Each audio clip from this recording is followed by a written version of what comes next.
얼마 전 그 나라말쌈이라고 하는 영화, 예. 그 세종대왕이 주역인지, 네. 집현전 학자들이 주역인지, 심지어 그 영화에는 스님, 주흥들이 뭐 주역인 것처럼, 이거 뭐 어떻게 봐야 돼요? 이제 저는 이제 그 영화를 굉장히 흥미있게 봤습니다. 그리고 상당히 어려운 주제인데, 이것을 그 영화적으로, 영화적인 어떤 문법으로 이걸 잘 만들어냈구나. 근데 다만 한 가지 지금 말씀하신 것처럼 그 영화를 보면은 이 신미대사가 마치 이제 훈민정음을 창제한 것처럼 그렇죠. 돼 있단 말이죠. 주역인 것처럼. 예, 이렇게 되면은 아니야, 훈민정음은 세종이 만드셨다는데 그게 아닌가? 또 세종이 훈민정음을 만들고 또 집현전 학사들이 세종을 많이 도와서 이것을 이를테면 이제 저 어렸을 때는 세종과 이 집현전의 학사들이 창제했다. 함께 만들었다. 뭐 이렇게까지도 배웠었는데 그러면은 세종하고 집현전 학사들은 그럼 아무 일도 한 게 없네 이렇게 돼버리거든요. 이것은 이제 심각한 역사 왜곡이라고 생각합니다. 그러니까 이제 이 훈민정음은 그 조선왕조실록에 이제 처음 기록이 나오죠. 1443년 12월 30일자 기록에 이달에 임금이 친히 언문 28자를 만드셨다 이렇게 나오거든요. 그리고 이제 그 43년에 창제가 된 거고요. 3년의 기간을 거쳐서 46년에 이제 책이 완성이 되거든요. 훈민정음이. 예, 이것을 이제 그 책이라는 거는 지금 이제 국보 70호죠. 그리고 이제 유네스코 기록문화유산. 요게 그 책입니다. 그러니까 이제 우리가 훈민정음 요 글자 한글 이 글자가 기록유산에 등재가 되어 있는 건 아니고 책이 이제 등재가 되어 있는 거죠. 그런데 요 책이 나오는데 이때 이제 어떤 일을 하냐면 세종이 글자를 창제를 하신 다음에 이런 거지 않습니까? 예를 들어서 어떤 자동차 회사가 차를 새로 개발을 했다, 연구소에서. 그럼 이것을 팔기 전에 끊임없이 시험 주행을 하지 않습니까? 당연하죠. 바로 그 기간이었던 거죠. 3년이. 그리고 거기에 이제 완벽한 훈민정음이라는 문자에 대한 해설서를 만드는 기간.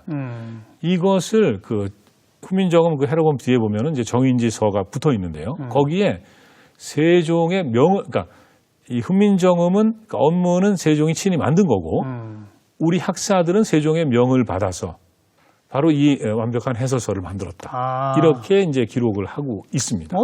정확하게 기록도 있군요. 정확하게 기록이 되어 있습니다. 세종께서 한글을 창조 만들었고 집현전 학사들이 3년 동안 해설서를 만들었다. 그리고 이제 언해본으로 용비어청 같은 걸 만들고 나중에 이제 불경 같은 걸 언해 작업을 하고 나중에는 또 이제 유교 경전을 또 언해 작업을 하고 이런 일들을 이제 집현전 학사들이 이제 하게 되는 거죠. 그러니까 저는 이렇게 생각이 듭니다. 연구소 소장이 세종이시고 세종에게서 그 문자 창제라는 아이디어가 나왔고 근데 이것을 미리 공표를 못 합니다. 내가 이 언어 문제 이두를 오랫동안 써왔지만은 여전히 불편하고 이것은 이 지배계층, 지식인과 중인계층을 위한 문자다. 나는 새로운 쉬운 문자, 백성들을 위한 문자를 만들어야겠다. 근데 이걸 미리 공표하면은 안 된다고 판단하셨던 것 같아요. 왜냐하면 이게 이제 어렸을 때는 왕이면 뭐든지 다 할 수 있을 거라고 생각하지만 그렇지 않지 않습니까? 이 왕권과 이제 신권이 대립을 하는 거고. 모든 그 국사, 중요한 것은 신료들하고 서로 의논도 하고 토론도 하고 그러면서 이제 뭘 할 건지 결정을 하는 거잖아요. 미리 얘기하면은 분명히 거센 반대에 부딪혀서 나는 이건 시작도 못하고 좌절할 가능성이 높다. 이렇게 판단을 하셨을 거라고 봅니다. 그래서 몰래 하신 거죠. 왜냐하면 세종이 글자를 만들고 계시다. 또는 어느 정도 진척이 됐다. 이런 거는 전혀 역사의 기록이 없습니다. 그래서 아주 은밀하게 추진했고 두 달 후에 그러니까 이제 43년 12월 30일 기사에 이제 어문을 만드셨다는 기사가 나오고 불과 두 달 후에 그 다음에 2월 20일에 이제 21일인가 봅니다. 최만리가 반대 상소를 올리거든요. 반대 상소. 7명 집현전 학사들이. 그러니까 이제 집현전에도 여당이 있었고 야당이 있었던 거죠. 그래서 여기 야당인 거죠. 최만리. 근데 여기가 첫 번째로 반대 이유가 뭐냐면 일단 이 4대 모하에서 어긋난다. 그렇죠. 중국을 섬겨야 되는데 이건 어긋난다는 거고. 또 하나는 뭐냐면 근데 이 최만리라는 분도 대학자 아닙니까? 물론 유학자입니다만은 그 2달 시간이 있었잖아요. 보니까 이 훈민정음이 너무 놀라운 글자였던 거예요. 이게 나오면 이제 사람들이 어려운 한자 공부 안 한다. 이런 걸 안 한다. 그럼 도대체 어떻게 될 것이냐? 어떻게 해서 이 성현의 이치 이런 것을 우리가 공부할 수 있겠느냐? 이런 얘기가 있고요. 또 하나 재미있는 게 이렇게 임금이 혼자 이렇게 언문을 만들고 이러는 것은 여론을 무시한 독단이다라고 딱 지적을 합니다. 그러니까 이거 사전에 얘기를 좀 하시고 의논하셔야 되는데 왜 안 하셨습니까? 이런 비판이라고 이제 생각을 하는 거죠. 네. 예.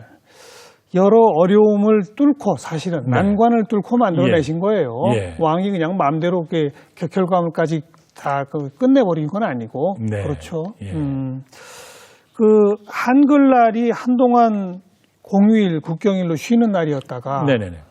또 오랫동안 그렇지 않았어요. 예, 그게 이제 그러다 몇 년 전부터 다시 또 쉬는 공휴일이 되지 않았습니까? 그렇죠. 그 한글 문화연대가 큰 공을 세우셨다고요.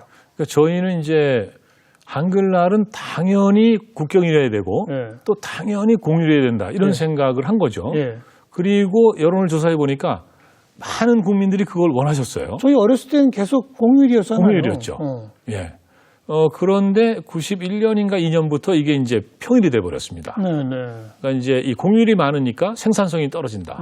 그래서 이제 경제인들이 아마 이런 논리를 굉장히 주장을 하셨던 것 같아요. 예. 그래서 이제 평일이 됐었는데 저희 쪽에서는 이거 절대 이러면 안 된다. 왜냐하면 이 한글 창제라는 것은 당연히 우리가 국경일로 길 만한 그런 그 어떤 역사적인 의미가 있는 것이고 예. 해서 열심히 이제 그 국경일 제정 운동을 했습니다. 그랬는데 먼저 국경일로 제정이 됐어요. 그러니까 사실은 예전에는 한글날이 국경일은 아니었습니다. 그냥 휴일. 그냥 공휴일이었던 공휴일이었어요. 거죠. 예. 그런데 일단 국경일로 제정이 된 겁니다. 그래서 예. 이 4대 국경일 가운데 하나가 된 거예요. 3.1절, 그리고 제헌절, 광복절, 그리고 한글날 5대 국경일이군요. 개천절이 있으니까. 5대 국경일 가운데 하나가 된 겁니다. 예. 이렇게 이제 의미 있는 날이고요. 근데 국경일은 됐는데 여전히 평일이었거든요. 그렇죠. 그래서 이거는 재미가 없다.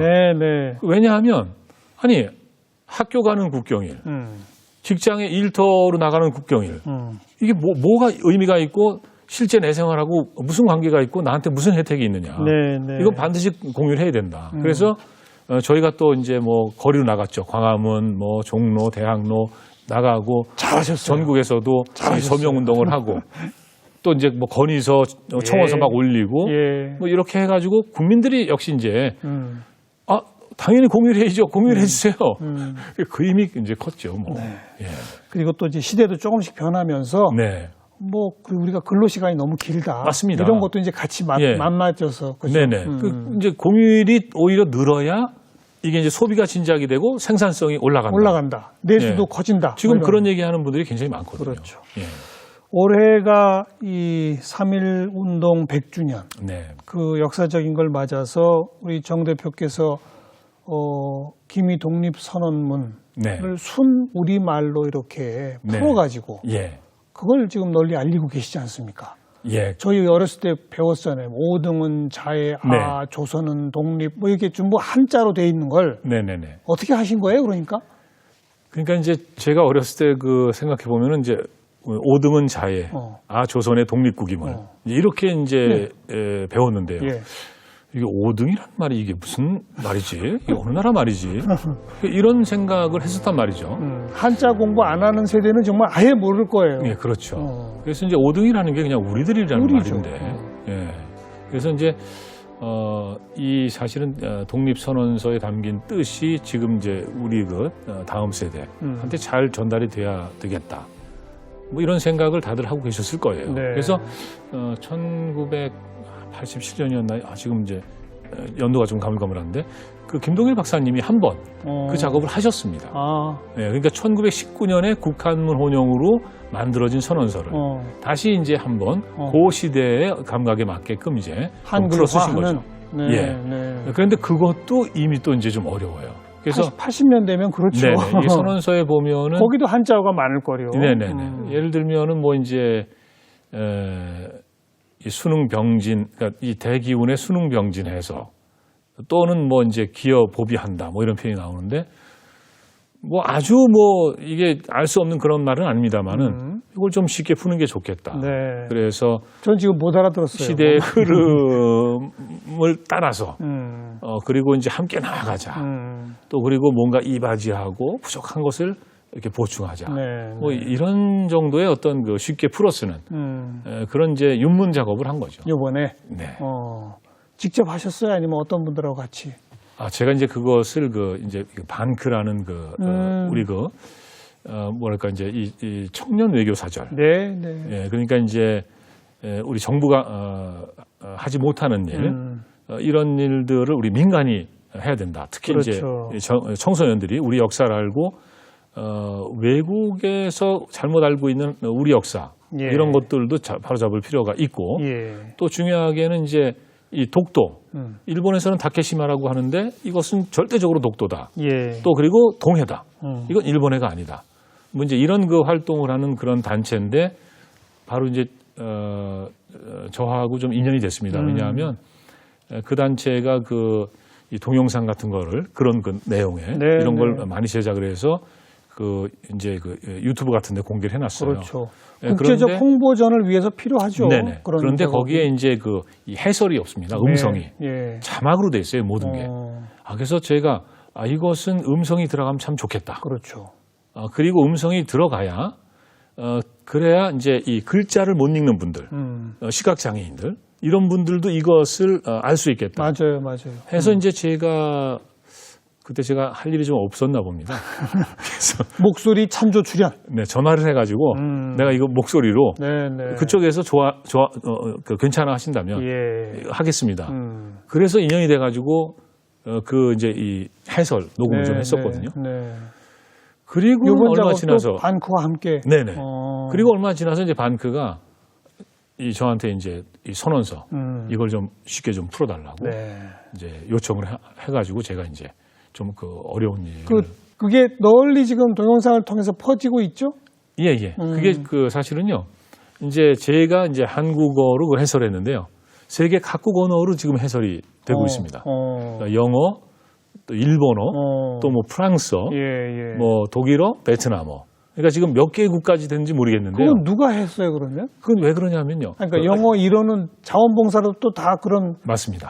그런 분들이 참여해서. 네네네. 예, 영어 같은 경우에는 이제 지금 한국에서 활동하시는 미국인, 이제 대학에서 영어도 가르치시고 요즘에는 드라마에 연기하시고 광고 모델로도 나오시는 분이 했고요. 이 반크라는 게 사실은 한국 사람들만 모여서 하는 활동, 그러니까 모여서 활동하는 단체가 아니고요. 이게 말 그대로 이게 세계적입니다. 이 반크에 와서 공부를 하고 가는 외국인들도 많고요. 그래서 이제 그렇게 인연이 된 그런 외국인들이 이제 번역자로 나서고 또 이제 직접 해설을 하는 내레이터로 나서고 뭐 이렇게 해서 그러니까 이제 그것을 하는 이유는 이제 반크 얘기에 의하면 선언서에 지금 인류가 보편적으로 지향하는 그런 가치가 다 담겼다. 이미 100년 전에 만든 문서다. 그러니까 비록 그때 우리는 식민지를 살았지만 우리 조선 사람들은 이렇게 정신적으로 깨어 있었다는 거죠. 그래서 그것을 우리가 널리 알려야겠다. 해서 이제 그 일을 하고 있는 거거든요. 실제로 100년 전 3.1 독립운동은 아주 대단한 운동이었고 그럼요. 세계사적으로 의미가 크다. 네네, 라는 게 역사학계에서도 꾸준히 지금 연구 발표되고 있거든요. 저 멀리 인도에도 영향을 미치고 뭐 전 세계에 영향을 미친 것들이 다 입증이 되고 있단 말이죠. 근데 바로 거기서 읽혀진 독립선언문을 전 세계 국가 언어로 세계 만방에 알리는 그렇죠. 뜻깊은 일이군요. 거기에 한국어 담당 그러신 거죠. 예, 그렇습니다. 큰일 하셨습니다. 고맙습니다. 그래서 이제 정말 한글과 더불어 공부도 하시고 요즘은 이제 학교 강의 주로 하시고 강의 시간에 들어가면 학생들이 전혀 못 알아보죠. 개그맨이나 방송 진행자였다는 걸 모르지 않나요? 모릅니다. 그죠? 그러니까 이제 제가요, 한 2, 3년 전에 강의실에 들어가면은 진짜 저를 몰라봤습니다. 뭐 나이 든 교수가 한 분 들어왔군. 이런 눈빛이었는데, 사실은 이제 뭐 방크 활동도 있습니다만은, 또 이제 그 방송 그 강연 프로그램에 네, 또 네. 한번 출연도 하고 예. 또 지난번에 또 그 정광현 선생님 하신 라디오 프로그램도 또 제가 출연하지 않았습니까? 이러면서 조금 이 신문이 노출되다 보니까 네. 그 이후로는 이제 학생들이 저를 좀 알아보는 거예요. 그래서 그냥 아주 모른 척하기가 조금 그래서 예. 그래서 그냥 뭐 이런 경력을 갖고 있는데 여기는 교실이니까 우리가 열심히 한국사를 공부합시다. 뭐 이제 그러면서 이제 하는 거죠. 그러니까 예. 과거 또 이제 검색을 해볼 거 아니에요, 학생들이. 검색합니다. 검색해보면 예, 요즘 학생들은 검색이 그러니까. 특이해요. 옛날 예. 화면들 다 나오잖아요. 예. 그죠? 예. 그걸 보고 오면은 더 수업에 집중도 되고 분위기도 좋아지지 않아요? 그러니까 이제 뭐 이렇게 더 좀 이렇게 뭐랄까요, 저에 대한 어떤 친근감을 갖는다 이런 건 아주 좋은 것 같습니다. 그러니까요. 예. 네. 예. 과목은 뭐예요? 주로 강의하시는? 과목은 이제 한국사입니다. 한국사 한국사인데, 개설, 또 네. 뭐 한국 역사의 이해, 또 이제 뭐 한국 현대사, 뭐 이런 걸 하고 있습니다. 그 특히 한글에 대한 얘기를 더 많이 하시나요? 그걸 좀 많이 하죠. 강의에서도? 예. 사실 이제 똑같은 과목이라도 또 선생님에 따라서 또 이렇게 중점을 두는 게 좀 다를 수 있는데, 당연하죠. 예, 저는 이제 아무래도 제가 공부한 분야가 그거니까 그 얘기를 좀 많이 하죠. 네. 예. 그 학생들하고 대화할 때 예. 잘 못 알아듣는 단어가 많이 나오잖아요. 요즘 젊은이들 특히 별의별 말을 다 줄여서 말하니까 네네네. 잘 못 알아듣는 단어 참 많거든요. 그런 거 어떻게 생각하세요? 그러니까 사실은 저도 좀 당황스러울 때가 많습니다. 지금 무슨 말이지? 내가 한국말을 못 알아듣네. 그러니까요. 예, 이럴 때가 있는데, 그러니까 이를테면은 예를 들어 딸이 이제 어머니께서 학교에 오고 싶다. 그래서 그럼 엄마 그러면 그 몇 시까지 중도로 와? 뭐 이렇게 얘기할 수 있잖아요. 중도? 예. 중도가 뭐예요? 학생들은 다 알죠. 예, 중앙도서관을 줄여서 이제 중도 그러는데. 예. 어머님으로서는 학교에 와가지고 여기 저 딸하고 만나기로 했는데 중도가 어디 있습니까? 이러면은 물론 학생들한테 물어보면 잘 알겠지만. 네. 그래서 이게 이제 어떤 그 소통에 좀 장애가 되는 이런 정도가 되면은 좀 곤란하다고 생각을 합니다. 그런데 사실 뭐 이렇게 중도처럼 이렇게 말을 줄인다든가 이런 것들은 뭐 동서고금 뭐 다 있었거든요. 지금도 하고 있고요. 그러니까 예를 들어서 저희 때는 이제 뭐 옛날 생각나실지 모르겠습니다만 화만나, 토토즐 이런 게 텔레비전 그 TV 제목이거든요. 프로그램 이름이죠. 예, 프로그램 제목. 즐거워. 뭐 이런 네네. 거. 요즘에도 이제 무도 뭐 이렇게 얘기하지 않습니까? 무한도전 뭐 이런. 예, 그래서 뭐 이런 현상은 뭐 언제 어디서나 네. 있었던 건데 예. 이것이 이제 좀 지나치게 되면 그랬어요. 이제 그렇게 되면 좀 이제 좀 어렵죠, 언어 생활이요. 그러니까 언어 생활은 좀 쉬워야 되거든요. 네네.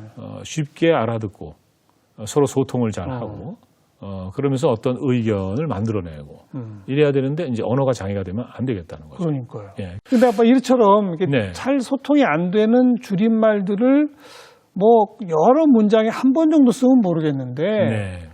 요즘 젊은이들 사이에서 보면은 한 문장에 한 서너 개가 그런 게 들어가면서 네네. 정말 소통이 어려운 경우가 네. 거의 뭐 언어 수준이 이걸 되버리는 거죠. 우리가 이렇게 걱정해야죠. 그럼요, 당연히요. 예, 근데 언어는 항상 변화하는 거긴 하지만 그렇죠. 언어는 새로 생겨나기도 하고 근데 어떻게 변화하기도 예, 하고. 예. 그러니까 이것은 당연한 현상입니다. 근데 저는요, 중요한 것은 우리가 기본에 충실하고 원칙을 존중해야 된다. 그런 그 바탕 위에서. 그러니까 이제 건물을 높이 지려면 바탕이 튼튼해야 되지 않습니까? 그럼요. 그 바탕 위에서 이제 뛰놀아야 되는 거죠.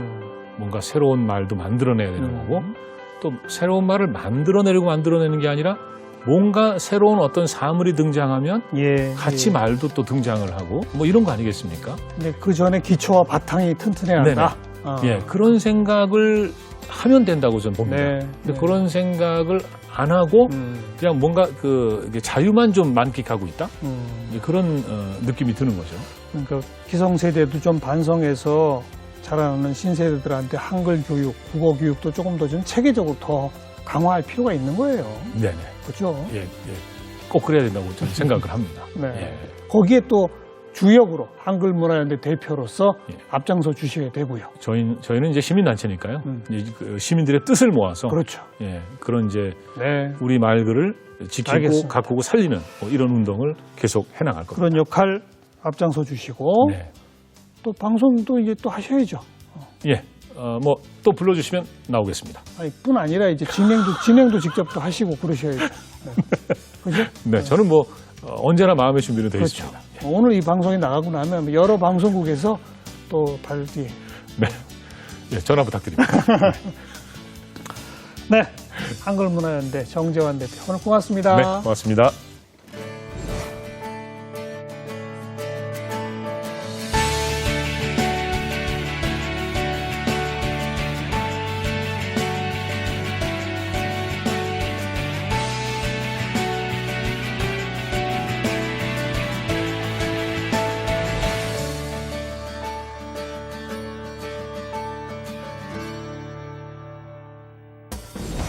네, 여러분께서도 이 방송 보신 김에 어린 자녀분들하고 한번 한글로 대화해 보시기 바랍니다.